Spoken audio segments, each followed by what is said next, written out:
Hello boys and girls, today we are going to start the fourth chapter, that is nothing but the thermodynamic. So here if you are going to see the word thermodynamic, so this is a composite word. So the thermo means heat, dynamic means motion. So you can say in this chapter we are going to discuss about heat in motion. अब heat को motion में कैसे लाएंगे आप? Heat को motion में कैसे लाएंगे? हीट इज एन ऑब्जेक्ट और heat is a form of energy. It is a form of energy. So naturally, if you want that your heat is in work, heat is in motion, so you have to convert your heat into work, and with the work, mechanical work, we are going to perform the motion. So in thermodynamics, what the concept we are going to discuss? What is the practical application in our daily life of the thermodynamic? Number one, your all the engine, जितने भी vehicle आप चलाते हो, two wheeler, four wheeler, आपका जो train हो गया, aeroplane हो गया, सबके इंजन, उनका बेसिक प्रिंसिपल ऑफ वर्किंग किस पे काम करता है? थर्मोडायनेमिक पे काम करता है.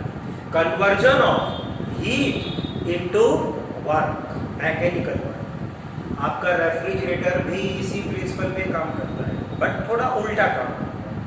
वहाँ पे वर्क को आप जो है वो हीट में कन्वर्ट करते हैं, reverse principle. So refrigerator is the good example in which we are going to use the concept of thermodynamic. Heat engine is the good example. Air condition is the good example. ये सब हमारे practical example है जिसमें हम thermodynamic के concept use करते हैं. तो चलो वन बाय वन इनके कंसेप्ट को हम डिस्कस करेंगे. So just see what is the first concept we are going to discuss, that is the concept of heat. सबसे पहले हम डिस्कस करेंगे हीट क्या है. तो सिंपल वे, अभी जैसे मैंने बोला heat is a form of energy, लेकिन हीट आपको पता है कि अगर उसको ट्रांसफर करना है आपको, तो थ्री मोड है ट्रांसफर करने के लिए. Number one conduction, second one convection, third one radiation. Last chapter में हमने डिस्कस किया रेडिएशन में हीट को फ्लो करने के लिए मीडियम का नीड नहीं है. Via electromagnetic flow we are going to pass. But in thermodynamic we are not going to deal with the radiation mode, we are going to deal with the conduction mode और the convection mode. So what is heat? If you want to define the heat, तो आपको ऐसे define करना है, it is a form of energy which flow from system to surrounding or surrounding to system because of temperature difference. Thermodynamic में आप most commonly क्या discuss करने वाले हो? हीट तो है, बट हीट में most commonly आप डिस्कस करने वाले हो system, surrounding, universe, thermodynamic parameters. ये टॉपिक के बाद हम एक के बाद एक और सारी चीजें डिस्कस करेंगे. तो simple concept of heat is what? It is a form of energy. Heat always flow from between the temperature difference in what? Conduction and convection. तो अगर आपने एक पॉइंट लिया ए पॉइंट, अगर आपने बी पॉइंट लिया B point, temperature TA, temperature TB, if TA greater than TB, so your heat flow from A to B. If the condition is reversed, TB greater than TA, your heat flow from B to A. But if the condition we are going to say that is TA equal to TB, no heat flow via conduction, via convection. Radiation ऐसा होता है क्या? नहीं. Even ये condition में भी आपकी heat radiation में फ्लो होती है, लेकिन कौन से कंडीशन के साथ? The rate of emission is equal to rate of absorption. यानी आपका पॉइंट और पॉइंट भी इनका टेम्परेचर चेंज नहीं, ये condition radiation. What is one? तो ये है आपका case when TA become equal to TB, when T of A become equal to TB, no heat flow. So this condition is called thermal equilibrium. This is so called thermal equilibrium. तो जब भी thermal equilibrium होगा, आप भूल जाइए आपकी heat का flow क्या हो जाएगा? बंद हो जाएगा. जैसे मान के चलो कि आपने एक सिलेंडर लिया, उसमें आपने गैस लिया, उसमें आपने पिस्टन लगाया. अब वो पिस्टन, वो गैस, वो सिलेंडर, ये सब है क्या? ये सिस्टम है, सिस्टम. और उसके आसपास में जो भी इसको रिलेट कर रहा है, कौन रिलेट कर रहा है? एक सिलेंडर मैंने लिया, उसमें गैस लिया, उसको पिस्टन लगाया, उसके साइड में कुछ है एटमॉस्फेयर है. उसके साइड में क्या एटमॉस्फेयर है? तो ये एटमॉस्फेयर उसके लिए क्या बनेगा? सराउंडिंग बनेगा. चलो अगर आपको सिस्टम को हीट देना है, सिस्टम को हीट देना है, तो सिस्टम को हीट देना है, तो किसका टेम्परेचर ज्यादा चाहिए? सराउंडिंग का ज्यादा चाहिए और सिस्टम का आपको कम करना पड़ेगा। तो आपकी हीट सराउंडिंग से सिस्टम में जाए, और अगर आपको सराउंडिंग में हीट पहुंचाना है तो सिस्टम का आपको हीट ज्यादा चाहिए। तो हीट फ्लो के लिए ये बेसिक कंडीशन याद रखो, टेम्परेचर डिफरेंस। बट अगर surrounding and system both having same temperature at that time, what I must tell me, no transfer of heat, means you are going to say that is thermal equilibrium condition. So just see, in thermodynamics we are going to discuss about the three laws, basically three laws. Number one, zeroth law of thermodynamics. Second, first law of thermodynamics. Third one, second law of thermodynamics. तो थोड़ा और लगता है कि भाई first second third बोला नहीं, zeroth बोल रहे हैं। एक्चुअली हुआ ये कि when we are going to discuss the concept of heat, तो हमने सबसे पहले फर्स्ट लॉ डिनोट कर दिया, फिर सेकंड लॉ हमारे सामने आ गया। बाप ने समझा कि नहीं, एक जो पहला लॉ होना चाहिए था वो थर्मल इक्विलिब्रियम लॉ होना चाहिए था, उसके बेसिस पे फिर फर्स्ट लॉ और सेकंड लॉ को डिस्क्राइब किया जा सकता है। तो फिर फर्स्ट नंबर तो हम दे चुके थे, सेकंड नंबर भी दे चुके थे, अब इसको थर्ड नंबर नहीं देना था हमको, इसलिए हमने इसको क्या बोल दिया, जीरो। तो सिंपल कर सकते हैं जीरो लॉ का, just see are if this is nothing but A, if this is nothing but B, if this is nothing but C, ये तीनों सिस्टम है। तो एक काम करते हैं, पहले सिस्टम, सराउंडिंग, यूनिवर्स, इसको डिस्कस कर लेते हैं। सिस्टम, जैसा भी मैंने एग्जांपल लिया था कि आपने एक सिलेंडर लिया, उसके अंदर गैस लिया, उसको पिस्टन लगाया, तो ये पूरा क्या बना आपका सिस्टम बना। अब एक कैटल है हमारे पास, उसमें आपने पानी लिया या टी लिया या कॉफी लिया, तो कैटल के अंदर का टी विद कैटल, ये क्या बन गया आपका सिस्टम। क्योंकि जब आप हीट सप्लाई करेंगे तो पहले कैटल लेगा, उसके बाद अंदर के मैटर को हीट देगा, बराबर है ना। डायरेक्ट अंदर के मैटर को हीट नहीं जाएगी, तो kettle as well as what the substance we are going to take inside the kettle, that is system. अब कैटल का जो बाहर का हिस्सा है उसको क्या बोलेंगे हम, बाउंड्री। अब वो बाउंड्री किससे कांटेक्ट में आएगी, सराउंडिंग, और system and surrounding combine form universe. तो थर्मोडायनामिक्स में टर्म्स आते रहेंगे, जब भी हम बोलेंगे सिस्टम तो आपके माइंड में कंसेप्ट आ जाना चाहिए। एक ब्रॉयलर है, ब्रॉयलर के अंदर पानी है। अब ब्रॉयलर का कंसेप्ट आपको पता है कि ब्रॉयलर में क्या करते हैं, आप हीट सप्लाई करते हैं ना, वाटर को गर्म करते हैं, उससे क्या लेते हैं आप, स्टीम, और फिर वो स्टीम से आप जो है दूसरे काम, ब्रॉयलर का फंक्शन। अब ब्रॉयलर का जो टैंक है उसके अंदर वाटर है, अब सिस्टम क्या बना आपका, टैंक, उसके अंदर का वाटर सिस्टम बना, बाहर की वॉल बाउंड्री बनी, और फिर वो किससे कांटेक्ट में आ रहा है, सराउंडिंग। अब सराउंडिंग कुछ भी हो सकती है ना, एडियाबैटिक सराउंडिंग हो सकती है ना, कंडक्टिंग हो सकती है, इंसुलेटिंग हो सकती है। कभी कभी क्या करते हैं, जैसे अभी न्यूटन्स लॉ का प्रैक्टिकल जब आप परफॉर्म करेंगे तो उसमें जो हम कैलोरीमीटर जो देते हैं उसको हम रखेंगे एडियाबैटिक वॉल सप्लाई। तो उसमें क्या होगा कि ये जो एटमॉस्फेयर है वो कांटेक्ट में नहीं आएगा आपके सिस्टम, तो फिर क्या आएगा, एडियाबैटिक वॉल मीन्स अंदर जो है या तो कॉटन रखो या तो आप जो है वो अपना पेपर जो आता है वो रखो। तो ये सब क्या है, पेपर और कॉटन क्या है, बैड कंडक्टर ऑफ हीट है, बैड कंडक्टर ऑफ हीट। तो ये क्या करेगा, सराउंडिंग से आपके सिस्टम को आइसोलेट करना।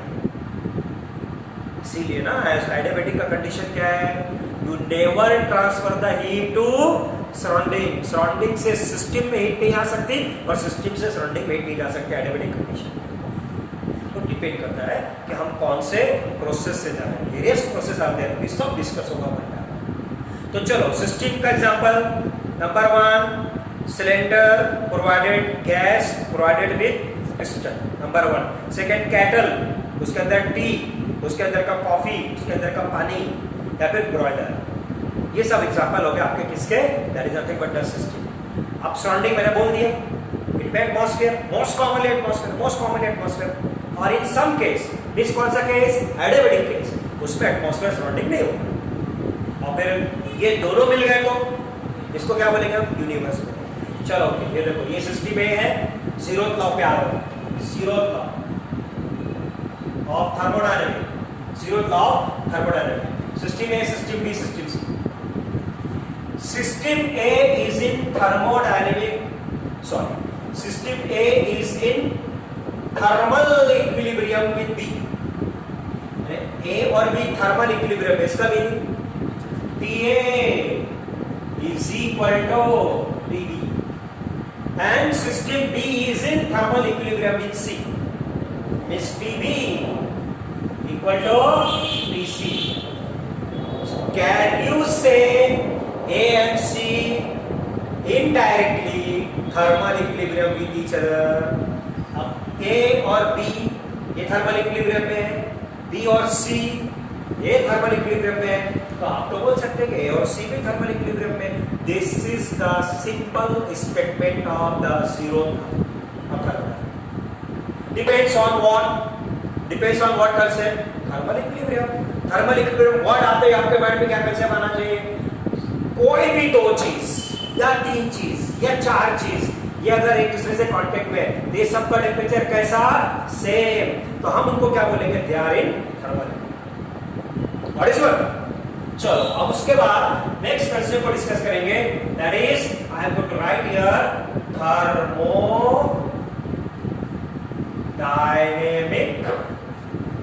इक्विलिब्रियम. थर्मोडायनेमिक इक्विलिब्रियम, एक है थर्मल इक्विलिब्रियम और एक है थर्मोडायनेमिक इक्विलिब्रियम. तो थर्मोडायनेमिक इक्विलिब्रियम क्या? तो थर्मोडायनेमिक इक्विलिब्रियम से पहले थर्मोडायनेमिक कोऑर्डिनेट, इसको पहले डिस्कस करेंगे. थर्मोडायनेमिक कोऑर्डिनेट और वेरिएबल ये ऑलरेडी हम डिस्कस कर चुके हैं काइनेटिक थ्योरी ऑफ गैस में, अगर आपको याद होगा. थर्मोडायनेमिक वेरिएबल और कोऑर्डिनेट. कोऑर्डिनेट बोला था मैं, किसको बोलते हैं? ये आपकी किसी भी चीज को क्या करेगा? डिस्क्राइब करेगा. एक बॉडी है 2 डायमेंशन, मुझे डिस्क्राइब करना है. कितने कोऑर्डिनेट में डिस्कस करूं? 2. x y, y z, z x, कोई भी 3 डायमेंशनल बॉडी को x y z नहीं तो लगेंगे. तो कोऑर्डिनेट ये क्या करता है? उस चीज को डिस्क्राइब करता है. And once again as you are going to say thermo heat, तो फिर से वही आएंगे. प्रेशर, वॉल्यूम, टेम्परेचर, मास और मोल. क्योंकि गैस के साथ गए तो फिर मोल भी लग जाएगा आपको. अगर लिक्विड और सॉलिड के साथ जा रहे तो फिर मास भी लगेगा. तो these are nothing but the thermodynamic coordinate. और यही थर्मोडायनेमिक कोऑर्डिनेट जब कोरिलेट होते हैं तो ये क्या बनता है? थर्मोडायनेमिक कोऑर्डिनेट जब कोरिलेट होते हैं तो क्या बनता है? Very important equation, ideal gas equation, that you are going to say PV is equal to nRT. तो आपका थर्मोडायनेमिक पूरा इस इक्वेशन पे बेस्ड है, समझ लो आप. So kinetic theory of gas and thermodynamic base cannot change. In that total discussion about PV and RT, in this chapter also total discussion about PV and RT. Only difference that कि हम यहाँ पे heat को convert करेंगे work में और work की बात करेंगे. बट वर्क के फॉर्मूले में भी आप देखना कि यही आने वाले हैं. वर्क के फॉर्मूले में भी कुछ अलग नहीं रहेगा. वर्क के फॉर्मूले में भी PV nRT यही सब आने वाला है. तो ये है आपके थर्मोडायनेमिक कोऑर्डिनेट. चलो अभी थर्मोडायनेमिक इक्विलिब्रियम क्या है? Suppose this is nothing but the cylinder and this is nothing but the piston that you are going to take. Okay, और यहाँ पर आपने ले लिया gas. This are the gas molecule. क्या ये अभी डिस्कस हुआ? सिस्टम. क्या ये? सिस्टम. और ये क्या बोलेंगे इसको? सराउंडिंग. ये हमारा क्या हो गया? सराउंडिंग. और ये क्या हो गया? हमारा सिस्टम. ठीक है. What is thermodynamic equilibrium? If all the thermodynamic coordinates are independent of time in a system, so the conservative. If all the thermodynamic coordinates are independent of time in a system, that system is said to be thermodynamic equilibrium. कभी-कभी क्या होता है कि कोई system जो time पे depend है, pressure depend upon time, volume depend upon time, कुछ केसेस में. बट अगर ऐसा केस जिसमें आपका प्रेशर, आपका वॉल्यूम, आपका नंबर ऑफ मोल, आपका मास, आपका टेम्परेचर टाइम बेस्ड नहीं है, तो फिर वो सिस्टम को हम क्या बोलेंगे? Thermodynamic equilibrium. लेकिन थर्मोडायनेमिक इक्विलिब्रियम के लिए क्या चाहिए? कंडीशन. तीन इक्विलिब्रिया एक साथ, तीन equilibria. Number 1 physical equilibria, second one chemical equilibria, और फर्स्ट वन पे या थर्ड वन पे मैं डाल देता हूं, ये तो कंपलसरी है, thermal equilibria. So if the system is simultaneously in three equilibria, physical equilibria, chemical equilibria, thermal equilibria, so system is said to be in harmony. इसमें से एक भी इक्विलिब्रियम अगर आपने अचीव नहीं किया तो आप नहीं बोल सकते हो सिस्टम इज थर्मोडायनामिक। तीनों चाहिए। अब फिजिकल इक्विलिब्रिया क्या? There is no any dissipative force. Dissipative बोले तो ऐसा फोर्स जो कि आपके एनर्जी को क्या कर दे, लॉस कर दे। जैसे I am going to apply some force on the piston, ठीक है, 10 न्यूटन मैंने अप्लाई किया, but while applying the force, चलो ये जो पिस्टन है ये वॉल से लग के है ना, तो कुछ गैप है, मैं गैप रहेगा तो क्वेश्चन ही नहीं उसके टिकने का। अगर वो ऐसा ऊपर नीचे कर रहे हैं तो वॉल से लग के रहेगा, टच होगा। अब अगर कोई दो बॉडी कांटेक्ट आती है तो इनके बीच में क्या डेवलप होता है, फ्रिक्शन। तो बताइए अगर मैंने 10 न्यूटन फोर्स अप्लाई किया, so can I supply 10 newton force to system और somewhat less? Same 10 newton apply कर पाऊंगा या लेस? क्यों बोला आपने लेस? यस, क्योंकि फ्रिक्शन क्या करेगा, आपके अप्लाइड फोर्स को अपोज करेगा। फिर आप कैसे फिजिकल इक्विलिब्रियम में रहेंगे? इसका मीनिंग क्या? When you are going to take the cylinder with the piston, your piston should be frictionless. क्या होना चाहिए? फ्रिक्शन। आइडियल कंडीशन में पॉसिबल नहीं है, बट रिड्यूस कर सकते हैं फ्रिक्शन को जितना आप चाहे। क्योंकि एक कंडीशन होती है आइडियल और एक कंडीशन होती है प्रैक्टिकल। प्रैक्टिकल कंडीशन में पॉसिबल नहीं है, अभी हम डिस्कस करें आइडियल कंडीशन, व्हाट अबाउट और नॉट। तो फिर आपको frictionless, tight, frictionless and even massless piston. ये मासलेस पिस्टन कहां से रहेगा? पॉसिबल नहीं, पॉसिबल। तो बहुत हल्का पिस्टन चाहिए, उसका मास बहुत कम चाहिए। मास कम रहेगा तो फ्रिक्शन उतना कम हो जाएगा, इसीलिए बोला जा रहा है। और टाइट चाहिए, टाइट। तो जब आप इसको ऐसा मूव करेंगे, with what force you are going to apply, same force transfer to the system। और जो फोर्स आप ट्रांसफर करेंगे वैसा प्रेशर डेवलप होगा, because pressure depends upon force by. इसीलिए पहला कंडीशन है physical equilibrium. What the point? Physical equilibrium क्या होता है और केमिकल इक्विलिब्रियम। अब कभी-कभी क्या होता है, when you are going to deal with certain gas, अब आपका जो पिस्टन है, आपका जो सिलेंडर है वो मेटल का है, वो गैस और पिस्टन के बीच में कुछ केमिकल रिएक्शन हो सकता है, पॉसिबल है पॉसिबल है। आपका ये सिलेंडर प्रॉपर वॉश आउट नहीं है, उसमें कुछ सब्सटेंस लगा हुआ है और आपने दूसरा मटेरियल उसमें डाल दिया और उनके बीच में केमिकल कंपोजिशन हो गई। There should be no any chemical composition in the system, so the system is said to be in chemical equilibrium. ये भी ध्यान रखना पड़ेगा आपको। बट कभी कभी क्या होता है कि ये आपके हाथ में नहीं है। जैसे आपने हेलियम गैस ले लिया और आपका अगर कॉपर का या एल्यूमिनियम मेटल का अगर कोई आपका पिस्टन है, या क्लोरीन ब्रोमीन ले लिया और अगर मेटल का अगर कोई पिस्टन है तो रिएक्ट करेगा। बट अगर केमिकल कंपोजिशन हो रहा है तो कैसा होना चाहिए? यूनिफॉर्म, अलग अलग नहीं कि भाई इतने पार्ट में कुछ और, इतने पार्ट में कुछ और, इतने पार्ट में कुछ और। First of all, no any chemical composition. अगर है तो कैसा? Uniform throughout the system, unequal नहीं, इक्वल होना चाहिए। तो ऐसे सिस्टम को हम क्या बोलेंगे? Chemical. What is one? Thermal तो पता है आपको। थर्मल में किसका किसका टेम्परेचर सेंज है?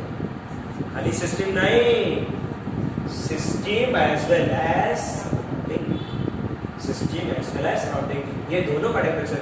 इवन सिस्टम में भी जितने पार्ट्स है ना, सबका टेम्परेचर से। अब सिस्टम में कौन कौन से पार्ट्स हैं? पहला तो सिलेंडर, दूसरा पिस्टन, तीसरा उसके अंदर सब्सटेंस। तो ऐसा नहीं कि आप खाली सब्सटेंस को सिस्टम मान रहे हो। चलो आपने गैस लिया, उसका टेम्परेचर है 30 डिग्री और बाहर का जो सिलेंडर है वो 35 है, पिस्टन जो है वो कुछ और टेम्परेचर प्रोसेस कर रहा है, ऐसा तो चलने वाला नहीं है। तो even though in system there are different parts, तो वो सबका टेम्परेचर कैसा चाहिए, सेम चाहिए with respect to surrounding, that is in thermal. अगर ये तीनों इक्विलिब्रिया एक साथ आ गया, if your system possess all this physical equilibria, chemical equilibria and thermal equilibria, so system is said to be, अगर ऐसा हो गया तो फिर आपका pressure, volume, temperature and mole they are independent of time. तो फिर किसको जाएंगे, टाइम के साथ क्या हो जाएंगे, इंडिपेंडेंट। व्हाट इज वन, तो वाइस वर्सा बोलो, वाइस वर्सा। अगर टाइम इंडिपेंडेंट हो गए इसका मीनिंग ये तीनों ओबे हो गई, या ये तीनों ओबे हो गई, तो वो जो फिजिकल क्वांटिटीज है वो time independent. What a point. चलो अब उसके बाद हम जाएंगे सिस्टम की टाइप्स के ऊपर कि भाई आपके सिस्टम की टाइप्स कितनी है। सो जस्ट सी system having different types. Number 1 open system, third one clause system, fourth one isolated, third one isolated system. तीन टाइप के system, number 1 open, second close, third one isolated. So number 1 open with example. A system in which temperature and matter you can exchange between system and surrounding, such system is said to be open system. The simple example, एक kettle है हमारे पास, उसमें आप पानी गर्म करते हैं। अब केटल में तो आपको पता है ना एक टूटी होती है, बराबर है। जब आप पानी गर्म करेंगे तो वहां से क्या निकलेगा, वेपर। वेपर किसका है, वाटर का, बराबर है ना। मैटर बाहर जा रहा है, ह्यूमिडिटी बाहर जा रही है, टेम्परेचर बाहर जा रहा है आपका, यस। टेम्परेचर एक्सचेंज हो रहा है सिस्टम सराउंडिंग से, यस। और मैटर भी बाहर जा रहा है। तो ये इसको कौन सी सिस्टम बोलेंगे, ओपन सिस्टम। या फिर आपके पास वेसल है, ओपन वेसल है, उसमें पानी डाल के आप उसको गर्म कर रहे हो तो आपका वेपर बाहर निकलता है। Very good example. अब what, that is open system. जब आप खाना बनाते हो तो हर बार क्या आप कैप लगा के बनाते हो क्या, ये कभी कभी ओपन भी रहता है। जैसे चाय आप बनाते हो, चाय क्या कैप लगा के कुकर में बनाते हो क्या, नहीं, तो आप तो ओपनली चाय बनाते हो। चाय बनाते हो, कॉफी बनाते हो, तो फिर बताओ वो वेपर बाहर निकलता है कि नहीं। That is a very good example of what, open system. But boiler में जब आप पानी गर्म करते हो तो बॉयलर खुला होता है क्या, बॉयलर खोल देंगे तो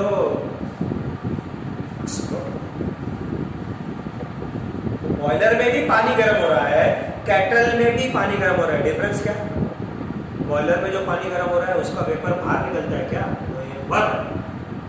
नहीं, उसको तो पाइप से आप बाहर निकाल के आपको जो वर्क मिलाना होता है वो वर्क मिलाते हो। तो that is example of what, close system. So close system में क्या, टेम्परेचर बाहर जाएगा बट मैटर बाहर।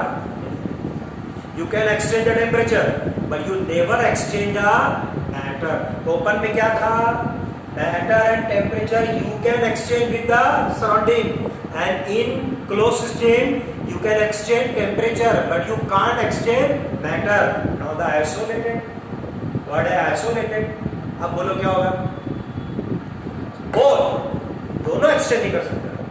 You can't exchange the temperature as well as matter with the surrounding. That is so called isolated system. कोई example है आपके पास isolated system का, भाई कोई चीज ऐसी देखी है आपने जिसमें टेम्परेचर और मैटर दोनों सिस्टम से एक्सचेंज नहीं होता है, एक और डिवाइस है हमारे पास, एक डिवाइस है जो आप यूज करते हो।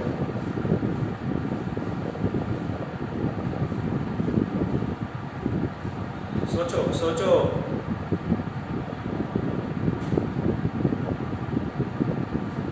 कोई ऐसी चीज है जिसमें एक बार गर्म की हुई चीज डाल दो तो बहुत देर तक गर्म रहती है, आपके पास है कोई, घर में है कोई, है थर्मास फ्लास्क।